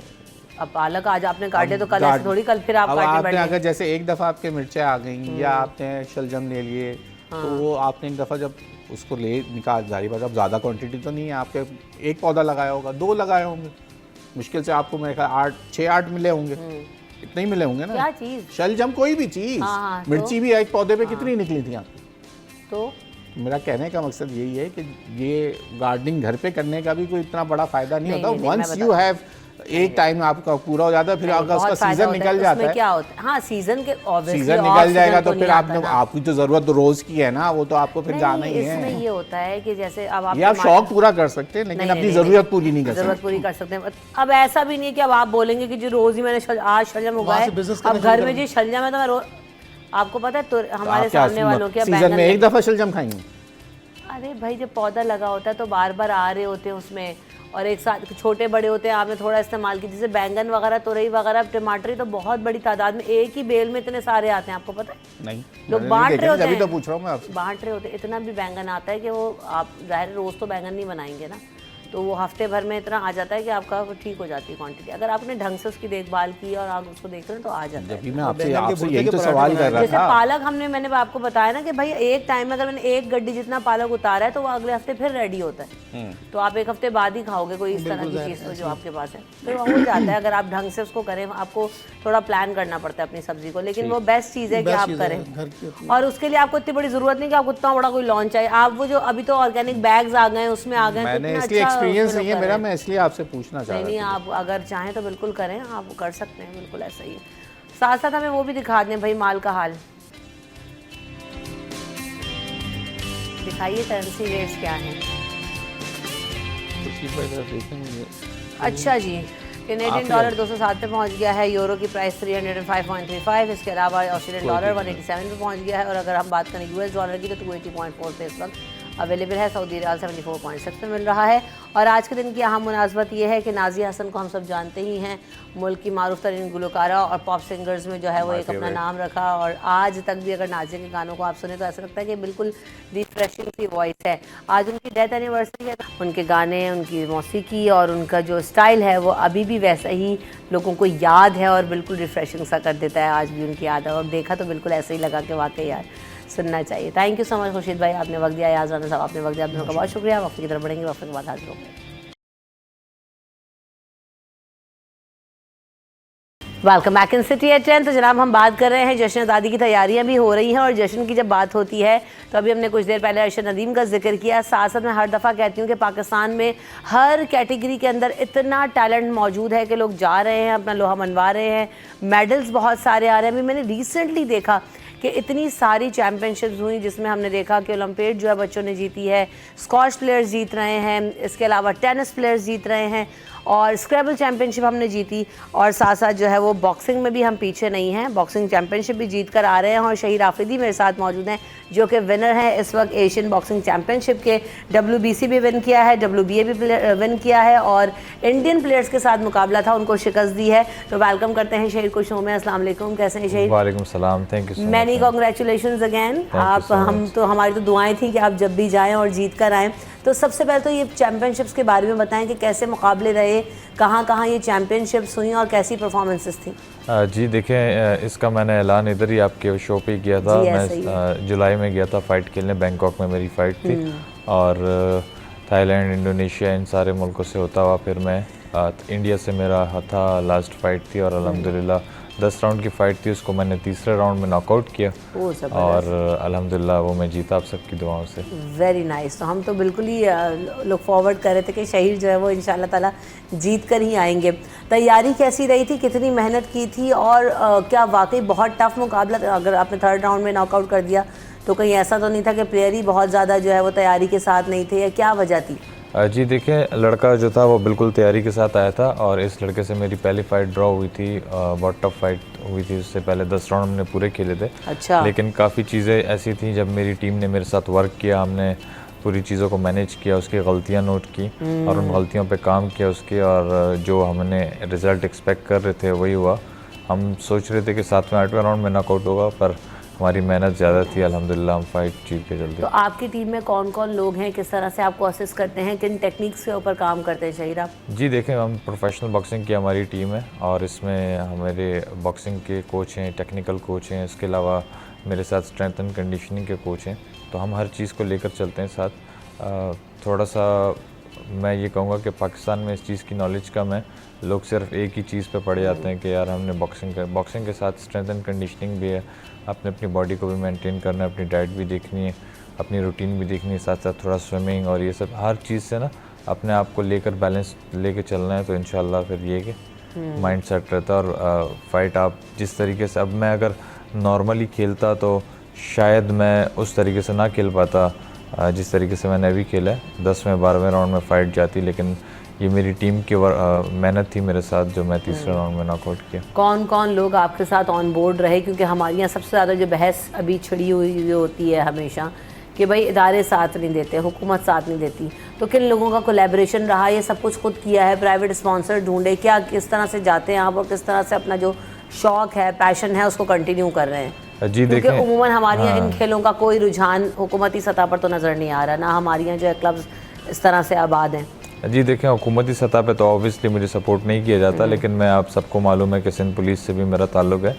तो सिंध पुलिस में मेरे काफ़ी DIGs हैं जो मुझे सपोर्ट करते हैं, ख़ासकर IG साहब।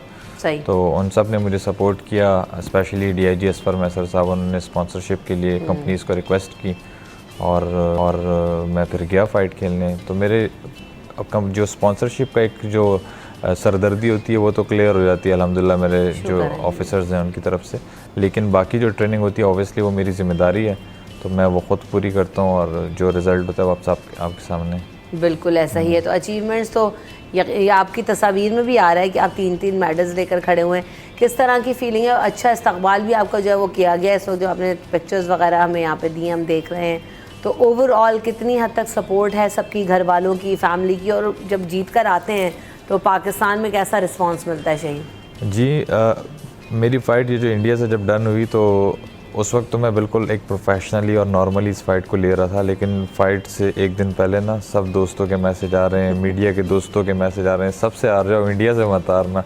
तो ये एक प्रेशर थोड़ा उसने मुझ पर डाला था। और ऑब्वियसली इंडिया, आप सब ने देखा है कि इंडिया में भी इसी तरह से खुशी मनाई जाती है जब पाकिस्तान को हराया जाता है। तो मेरे ख्याल में ये थोड़ा सा ना एक सैड रियलिटी भी है, इस चीज़ से हमें बाहर भी आना चाहिए। जिस तरीके से अरशद नदीम और नीरज चोपड़ा की वालदा ने एक पॉजिटिव पैगाम दिए कि दोनों हमारे बेटे हैं, तो ये मेरे ख्याल में हमें इस चीज़ से बाहर आना चाहिए। जब मैं वहाँ से जीत कर आया तो मीडिया का मैं शुक्रिया अदा करूँगा कि जिस तरीके से मुझे सपोर्ट किया गया, लोगों ने इस्तकबाल किया, पुलिस अफसरान ने इस्तकबाल किया, और घर पे ऑब्वियसली माँ बाप हैं जो सपोर्ट कर रहे हैं। वालिद साहब मेरे, आपको मैं इंटरनेशनल बॉक्सर थे, वो कोच भी करते हैं मुझे, और वालदा मेरी डाइट तैयार करती हैं, तो थैंक्स टू हिम। बिल्कुल ऐसा ही है, उनके बगैर मुमकिन भी नहीं है कि आप मुख्तलिफ आपके डिपार्टमेंट की सपोर्ट, आपके घर वालों की सपोर्ट, उनके बगैर, क्योंकि ये सारी चीज़ें ऐसी हैं कि आपको कंटिन्यू ऑन गोइंग प्रोसेस है।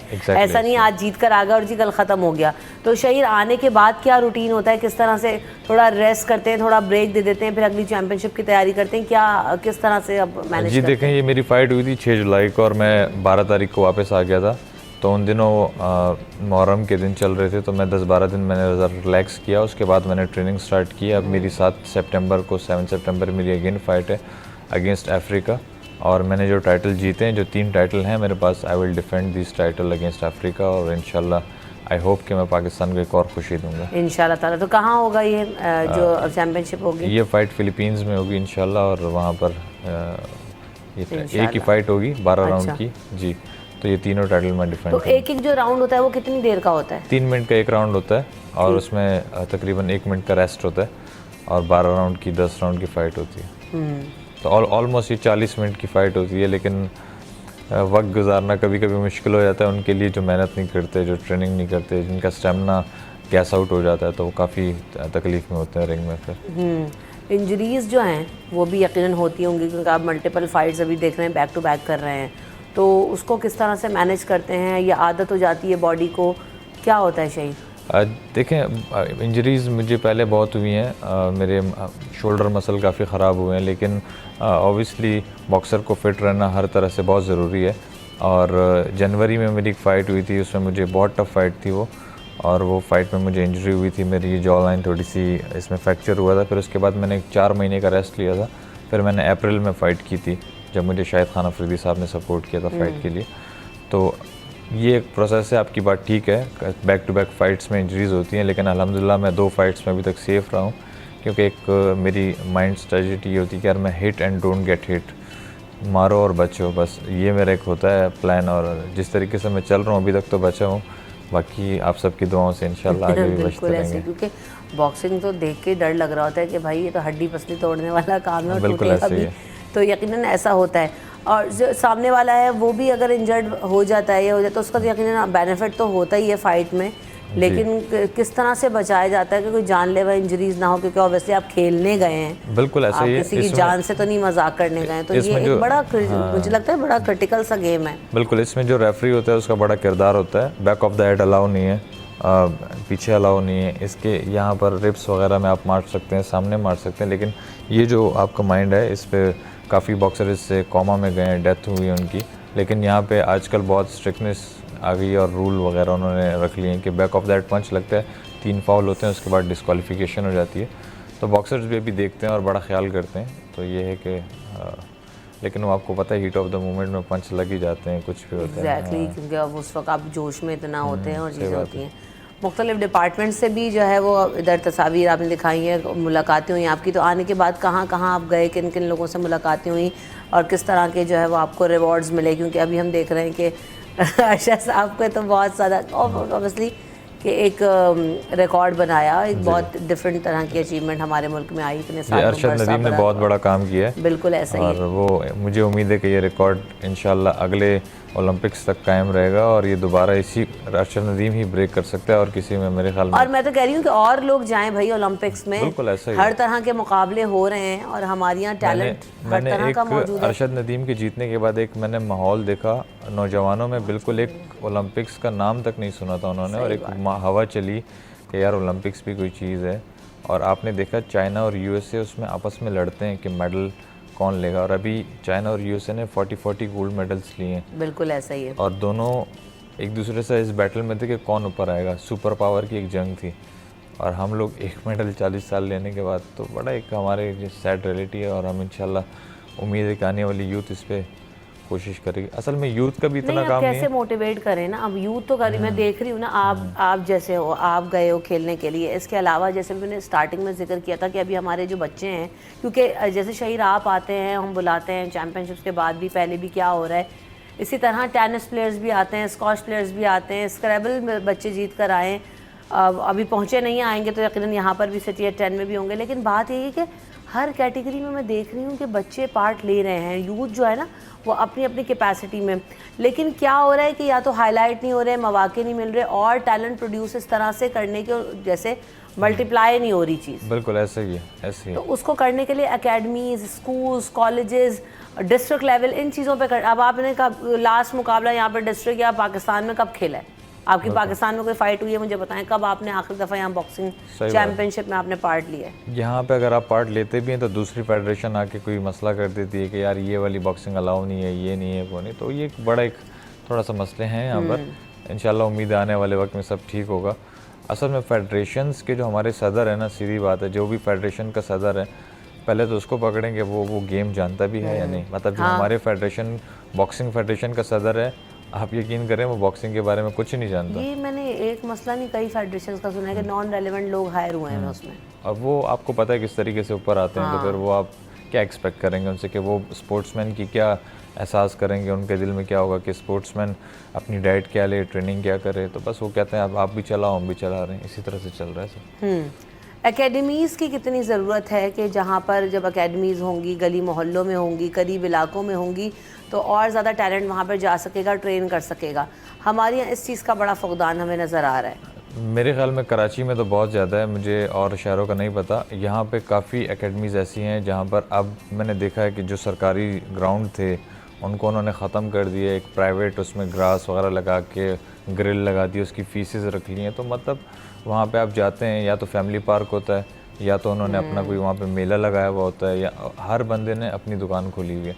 तो ये एक बहुत बड़ा मसला है, एकेडमीज़ बहुत ज़रूरी हैं और लोगों के पास गेम्स खेलने के लिए कोई जगह नहीं है। और तो ये एक थोड़ा सा है मसला, और ऑब्वियसली इस पे मैं और आप बैठ कर बात ही कर सकते हैं। और हुकूमत देखिए ना, अब जैसे अरशद ने एक मोटिवेशन पैदा कर दी ना पूरी कौम के अंदर, क्योंकि वो हाईलाइट इतना हो गया, मीडिया पे इतना दिखाया गया, इतनी जो है वो सोशल मीडिया पर जो है हमने देखा कि हाइप, और बननी भी चाहिए थी। बिल्कुल ऐसे ही है। Well deserve. मैं तो आप सबको भी कहती हूँ जो भी भाई गोल्ड मेडल चैंपियनशिप से लेकर आ रहा है तो वो उन सबकी हाइप होनी चाहिए, क्योंकि इससे बच्चे मोटिवेट होते हैं सही बात और है। उन्हें गेमिंग के बारे में पता चलता है। अभी हमारे यहाँ तो जी गेमिंग का मतलब बस ये हो गया कि बैठ के उंगलियां चलाएंगे, तो यही गेमिंग का कॉन्सेप्ट है। ऐसे ही तो हम स्पोर्ट्स से तो बहुत दूर, फिजिकल एक्टिविटीज से तो वैसे ही इतना दूर हो गए। तो बच्चों में यंग टैलेंट को प्रमोट करने में स्कूल कॉलेज लेवल पे हमें जाना होगा, डिस्ट्रिक्ट लेवल पे जाना होगा, और ये मुकाबले और आप लोगों को इंस्पिरेशन बना के लाना होगा। इंडिया की हम मिसाल देखते हैं ना, तो उन्होंने देखें कबड्डी को कैसे अपना रिवाइव किया, बिल्कुल ऐसे ही भूल गए थे ना सब। वो हर चीज़ को प्रो कर रहे हैं, मट्टी से वो मैट पे आ गए। तो हॉकी उनकी देखें, हमारी हॉकी बिल्कुल ख़त्म हो गई है, उनकी हॉकी हमारी बॉक्सिंग ख़त्म हो गई, उनकी बॉक्सिंग यहाँ ऊपर आ गई लेवल पे।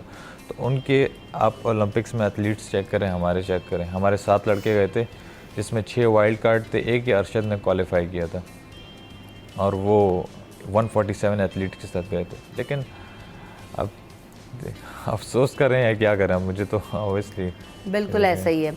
तो आपका क्या विजन है आगे जो है ना शहीर, इसको किस तरह से कंटिन्यू करना चाहते हैं? कोई अकेडमी वगैरह बनाने का प्लान है? किस तरह से आपने सोचा आगे? जी देखिए, मेरे वाले साहब तो इस पाकिस्तान के लिए जितना कर रहे हैं, मेरे ख्याल में वो उन्होंने एक अकेडमी खोली हुई है, फ्री ऑफ कॉस्ट ट्रेनिंग दे रहे हैं। कहाँ पर है ये PSHS ब्लॉक 6 में कराची में ही है, और 50 से 60 लड़का ट्रेन कर रहे हैं। हर साल आर्मी, नेवी, एयरफोर्स को हम लड़के भी प्रोवाइड करते हैं जो सरकारी भर्ती होते हैं, और काफ़ी ऐसे लड़के जो नशे के आदी थे या कुछ भी, वो आकर ट्रेन करते हैं, फिर अल्लाह उनको हिदायत देता है, नशे से बचते हैं, ट्रेनिंग करते हैं, बॉक्सर बनते हैं, फिर किसी सरकारी डिपार्टमेंट में भर्ती हो जाते हैं, और आज दुआएं दे रहे हैं वो सब। तो काफ़ी ऐसे मेरे वालिद साहब को मैं क्रेडिट दूंगा इस चीज़ का, उन्होंने काफ़ी इस चीज़ पे काम किया। और मेरा जो नेक्स्ट प्लान है अभी, जब मैं रिसेंटली आपके पास तक मेरी वर्ल्ड रैंकिंग थी 350-400 तक लगभग वर्ल्ड में, अब मैं आ गया हूँ 200 बॉक्सर्स में।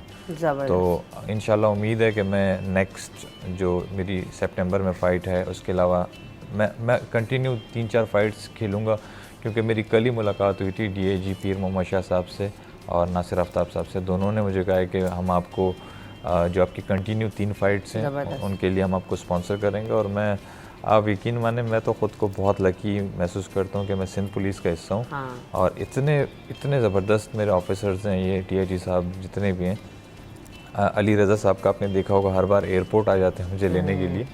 तो इस चीज़ से एक स्पोर्ट्समैन बहुत मोटिवेट होता है, और मैं कहता हूँ कि जिस भी इदारे का जो भी स्पोर्ट्समैन है, उस इदारे को सामने आना चाहिए और हर स्पोर्ट्समैन को सपोर्ट करना चाहिए। जिस तरीके से मुझे कर रहे हैं, मैं मोटिवेट होता हूँ। अगर मैं 2 घंटे नॉर्मल ट्रेनिंग करता हूँ तो ये मोटिवेशन देख के ना मैं और जज्बाती हूँ कि 2.5 घंटे ट्रेनिंग, तो उससे वो चीज़ फिर रिंग में काम आती है।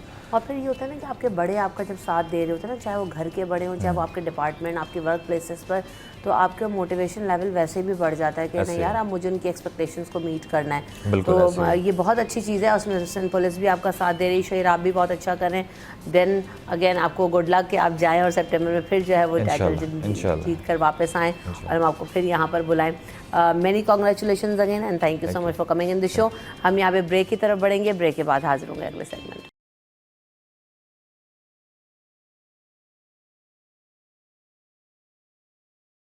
तो जनाब आज हम बात करेंगे और हमारा टॉपिक ये है कि इस वक्त मैं तो देख रही हूँ कि क्या चीज़ मार्केट में आ गई है और उसके बारे में जानें, सीखें और हम सब अपने आप को ज़िंदगी में जो है ना ग्रो करने के लिए, बेहतर करने की, अपने लाइफस्टाइल को बेहतर करने की कोशिश करें।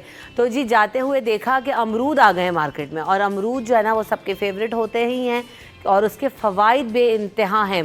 तो जी आज हम उन सारी चीज़ों के बतौर मेडिसिन भी बड़ा अच्छा इसका इस्तेमाल होता है, मुख्तलिफ खांसी वगैरह के लिए लोग कहते हैं, गट की आपकी हेल्थ के लिए, कब्ज़ में, दीगर चीज़ों में जो है वो अमरूद का बहुत बड़ा कंट्रीब्यूशन है।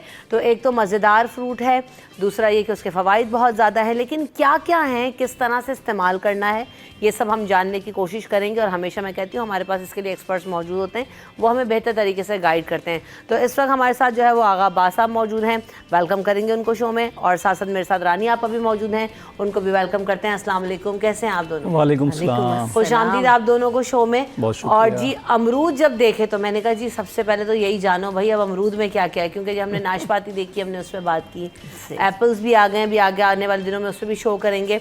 तो अमरूद के तो बड़े फ़वाइद हैं आगा साहब, और यकीनन जब भी हम कहते हैं ना कि हेल्दी ईटिंग की तरफ जाएँ तो उसमें फ्रूट सरे फहरिस्त हैं। तो स्टार्टिंग विद यू आगा साहब। बिस्मिल्लाहिर्रहमानिर्रहीम। देखिए मैं अर्ज़ करूँगा, आपका इंट्रो बहुत अच्छा है माशाल्लाह से। और देखो बेटे, ये जो अमरूद है ना जी, अमरूद के बहुत सारे फ़ायदे तो हैं, लेकिन अमरूद के लिए मैं एक बात कहता हूँ कि अगर आप अमरूद अपने घर पे ले आए हैं तो समझ लें आप मेडिसिन भी ले आए उसके साथ। बिल्कुल ऐसा ही है। अमरूद के अंदर, उसके बीजों में, उसके छिलकों में, उसके पत्तों में मेडिसिन छुपी हुई हैं। सही तो बात। मेडिसिन आप ले आए। मेडिसिन जब आप अमरूद घर पे लाते हैं फिर आपको पता चलता है कि मैं कितने काम की चीज़ें लेके आ गया। अब स्टमक की शक्ल का होता है, एक लाड़काना का अमरूद होता है, सुराही टाइप का होता है, उसकी शक्ल ही मैदे जैसी है।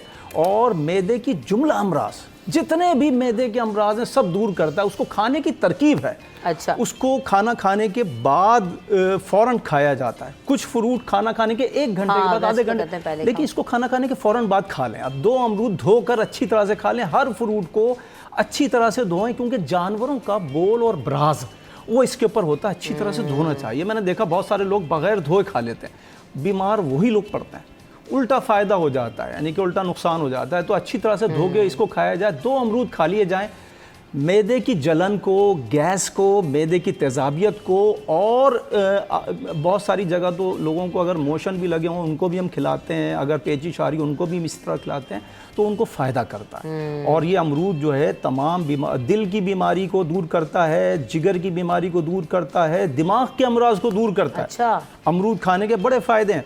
अच्छा, फिर इसका एक फ़ायदा मैं आपको बताऊं कि इसके अंदर फाइबर सबसे ज़्यादा होता है। बिल्कुल ऐसा ही है। फाइबर जब ज़्यादा होता है तो फाइबर क्या फ़ायदा करता है कि ब्लड प्रेशर के मर्ज़ को दूर करता है, फालिज के, लकवे को और दिल के अमराज को। क्यों? कोलेस्ट्रॉल का दुश्मन होता है फाइबर। कोलेस्ट्रॉल आपकी बॉडी से ख़त्म कर देता है। जब कोलेस्ट्रॉल आपकी बॉडी से ख़त्म हो जाता है तो ये 4 किस्म के अमराज से आप सेफ हो गए। अच्छा, इसमें फ़ायदा कि जैसे आपने फाइबर का जिक्र किया ना, तो मैंगो में हम कहते हैं ना सबसे ज़्यादा रिच और फाइबरस है मैंगो, लेकिन उतना ही स्वीट भी है। तो जो शुगर वाले हैं, अमरूद तो इतना स्वीट नहीं होता जितना आम में शुगर और स्वीट का कंटेंट ज़्यादा है।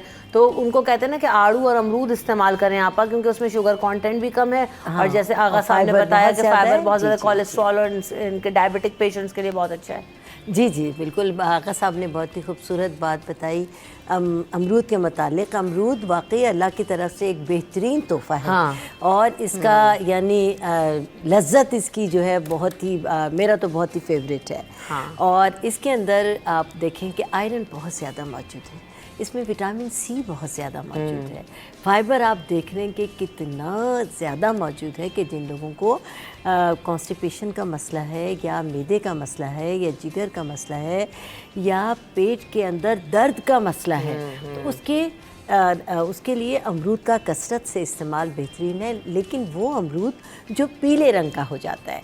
अच्छा, कुछ लोग इसके बीजों से इज्तनाब करते हैं, यानी बीज नहीं खाते, लेकिन जो थोड़ी सी जो बीज हैं अगर चबा कर खा लिए जाएं तो वो और ज़्यादा बेहतर आपके पेट को के सिस्टम को कर देंगे। सबसे बड़ी बात यह है कि अमरूद का जो छिलका है वो तो है ही फ़ायदेमंद, लेकिन अमरूद का पत्ता उससे भी ज़्यादा फ़ायदेमंद है। अमरूद के पत्ते को अगर सुखाकर इस्तेमाल करें तो उसके तो इतने फ़वाइद हैं कि मैं आपको बता ही नहीं सकती। किस तरह से? अमरूद के पत्तों को दरख्त पे सूख जाते हैं, बिल्कुल सूखे खड़ंक होकर आप देखें कि जो ख़िज़ा वाले पत्ते होते हैं वो झड़ जाते हैं, जो बिल्कुल सूख गए वो पत्ते आप ले लीजिए, या फ्रेश पत्तों को बिल्कुल धूप में सुखा लीजिए और इसका बेहतरीन सा ग्राइंडर के अंदर पाउडर बना लीजिए बिल्कुल, और इसको कपड़ छन कर लें कि अगर ज़रा सा भी वो उसके अंदर कुछ रह गया है ग्रेन्स तो वो साफ़ हो जाए। ठीक है। इस पाउडर को आप एक बॉटल में कर लें।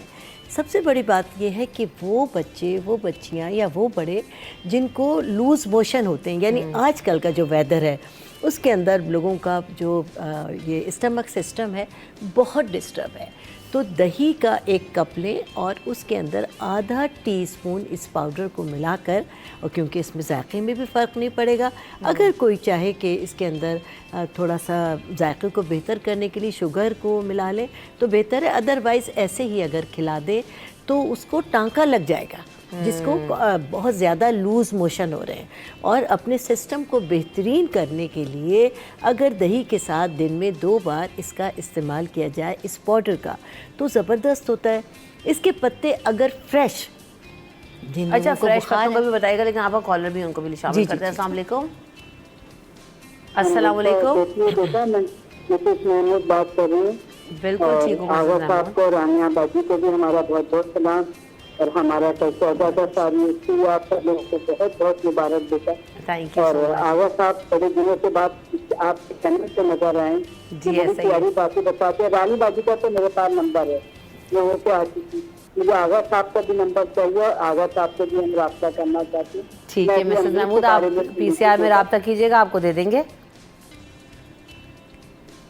कोई सवाल है आपका मिसेस महमूद जो आप पूछना चाहती हैं? यही जो अभी अमरूद के बारे में बता रहे हैं, मैं सुन रही हूँ, अच्छा प्रोग्राम चल रहा है, फिर इंशाल्लाह और बात करती हैं। आप फ़ोन पे साथ रहिएगा, आपको आगा साहब का नंबर भी मिल जाएगा ताकि आप जो भी अपना मसला डिस्कस करना चाहें आगा साहब से कर सकती हैं।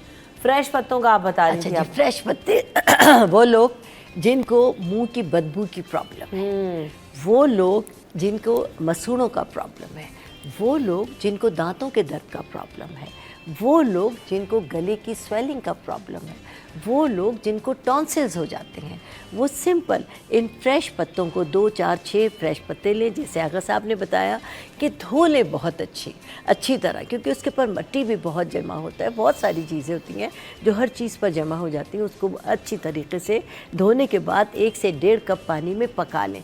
2-3 बॉयल आने के बाद इस पानी को छान लें और छान कर गर्म इस पानी से कुल्लियाँ करें।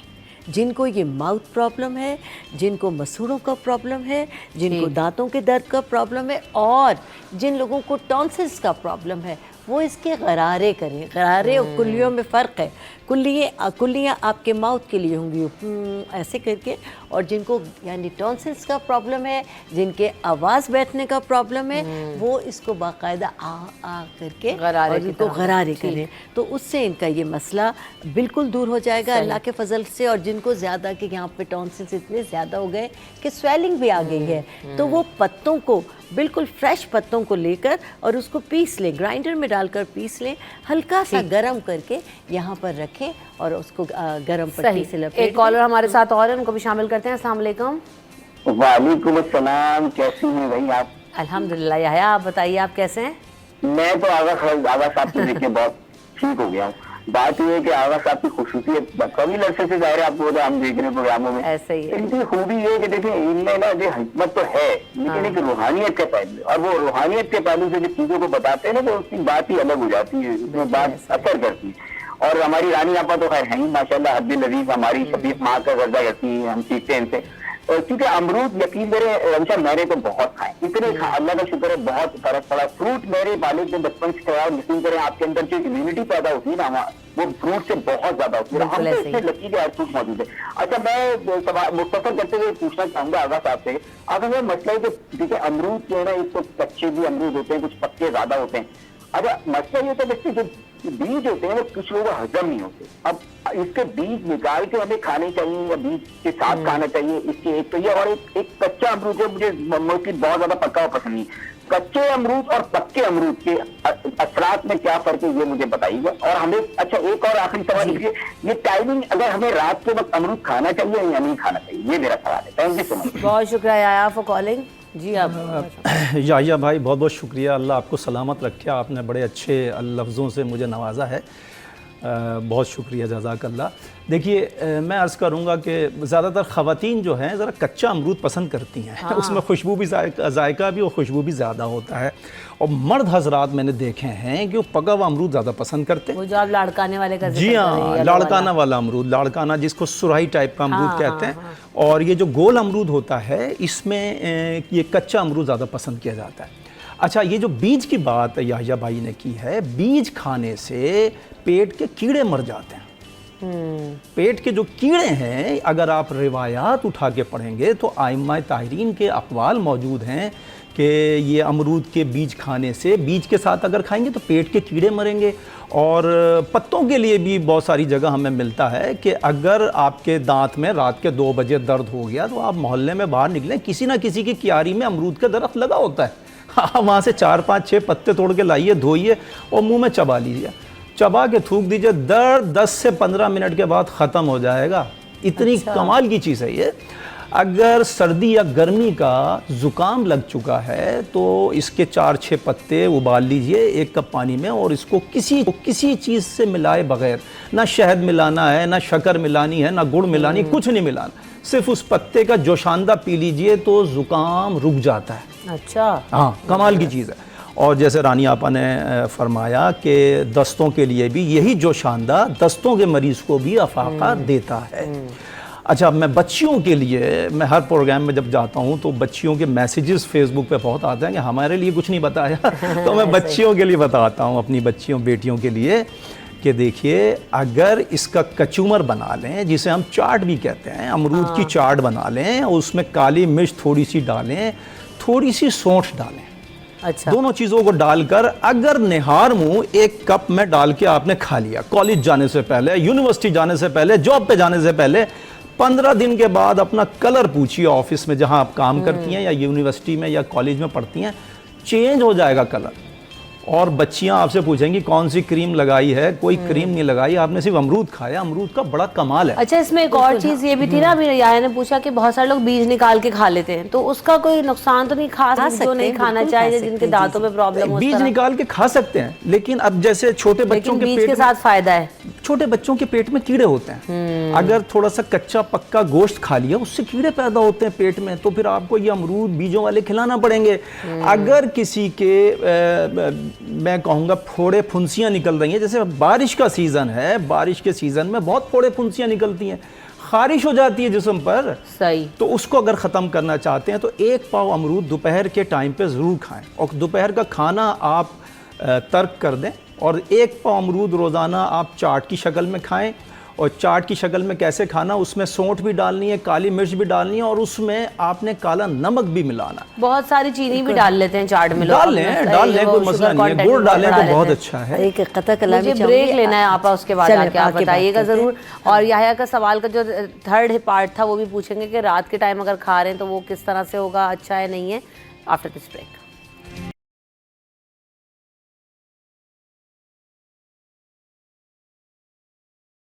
अब हम बात करें अमरूद के फ़वाइद के हवाले से। अच्छा, याहिया का सवाल को भी ऐड कर लीजिएगा। और आप भी कुछ कह रही थी कि एक तो याहिया पूछे थे रात के वक्त खाना कैसा है, अमरूद खा सकते हैं नहीं खा सकते, जैसे अभी सुबह के तो अलग से फ़वाइद आपने बताए आगा साहब ने, रात को खा सकते हैं? जी बिल्कुल खा सकते हैं, और लेकिन अर्ली, क्योंकि जो लोग बहुत लेट नाइट खाते हैं उनके लिए फ़ायदेमंद नहीं होता, बल्कि उनको थोड़ी सी प्रॉब्लम हो जाती है।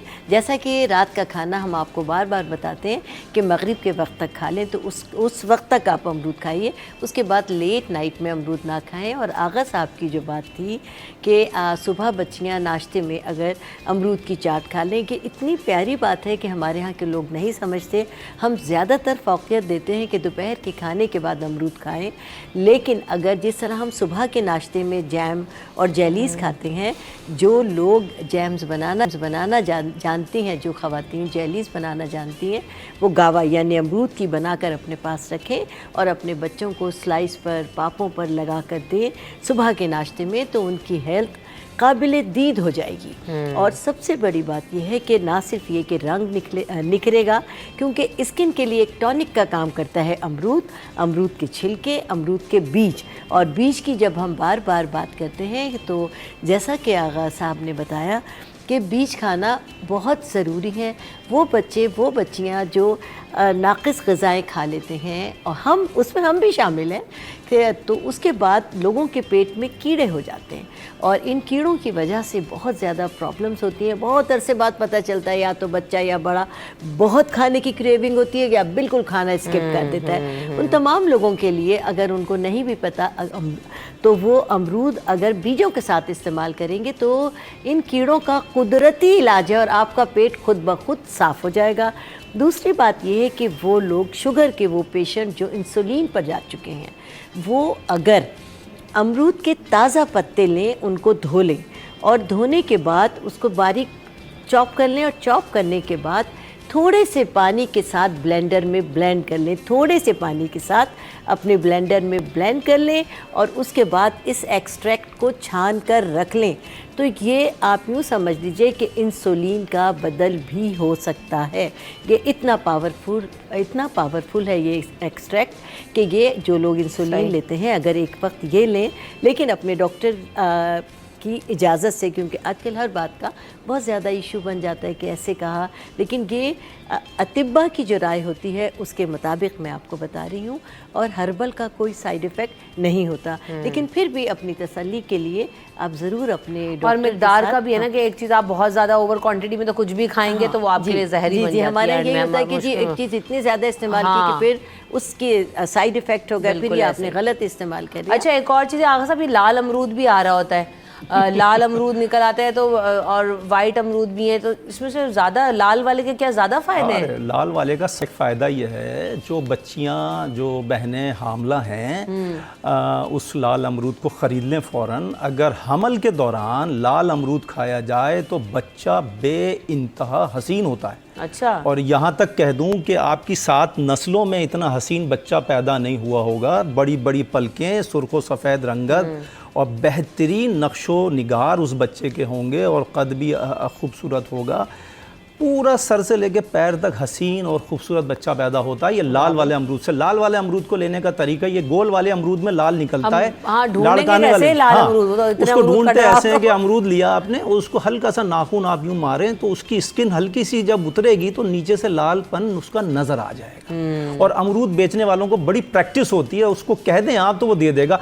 लेकिन अमरूद का एक, जब अमरूद पे और उसके हमने पत्तों पे, बीजों पे बात कर ली, मैं उसकी खुशबू पे भी बात कर लेता हूँ।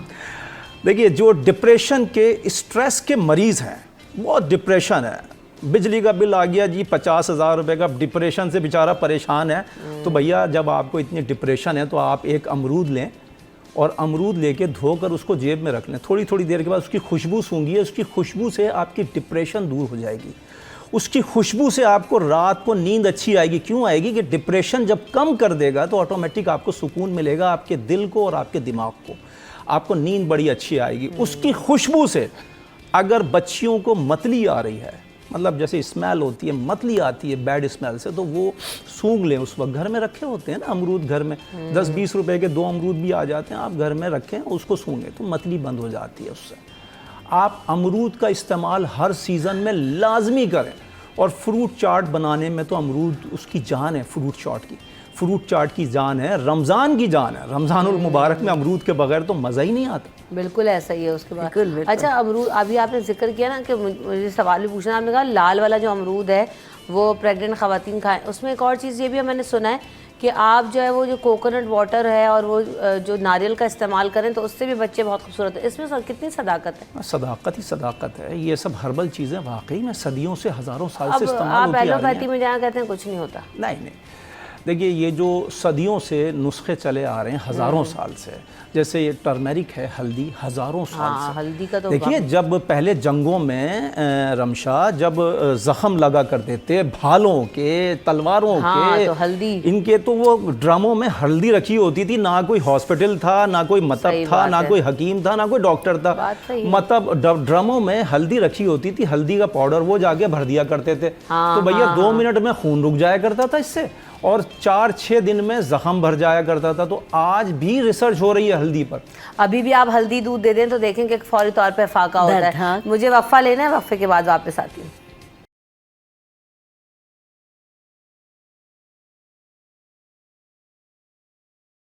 तो हम बात करते हैं अमरूद के हवाले से, तो अमरूद पेट के दर्द के लिए, इन चीज़ों दर्दों के लिए बड़ा इफेक्टिव है आपा। बिल्कुल दर्दों के लिए बहुत इफ़ेक्टिव है, और ख़ास तौर से जो मंथली साइकिल सिस्टम है लड़कियों का, उनमें अक्सर को बहुत ज़्यादा दर्द होता है, बहुत ज़्यादा।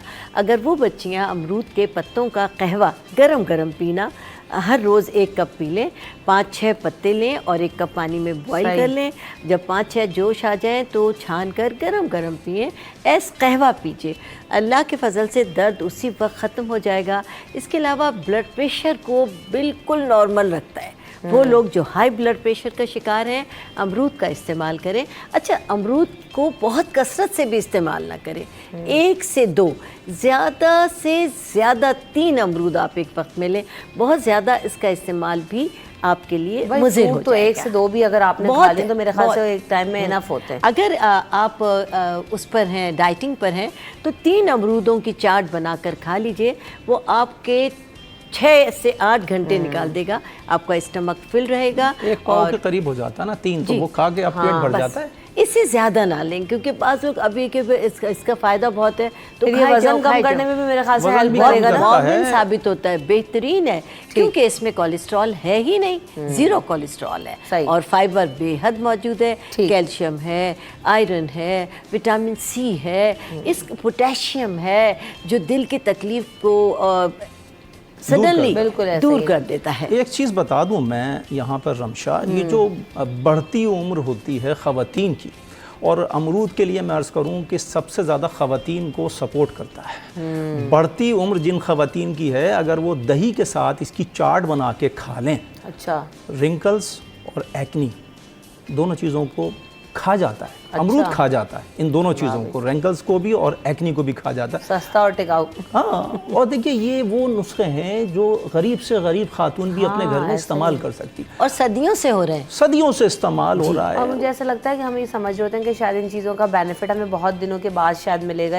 लेकिन मुझे तो ऐसा लगता है कि फौरी तौर पर आपको 10-12 दिन अगर आप कोई चीज़ करते हैं तो आपको नजर आने शुगर जिन लोगों की हाई है, पहले दिन खाएं, पहले दिन शुगर कंट्रोल में आएगी, गारंटी है मेरी। लाड़काना का अमरूद पहले दिन खाएं, हाई शुगर का मरीज पहले दिन उसकी शुगर कंट्रोल में आ जाएगी। शुगर को बड़ा सपोर्ट करता है, शुगर के मरीज को बहुत ज़्यादा। बहुत सारे लोग शुगर चेक करते बेचारे जो शुगर पेशेंट होते हैं उनको हर तरह के फ्रूट से हम दूर कर देते हैं ना, नहीं आप नहीं खा सकते तो मीठा, फ्रूट्स में तो बहुत मीठा, हालांकि आड़ू उनके लिए कहते हैं बहुत अच्छा, बहुत जैसे आप लोगों ने बताया।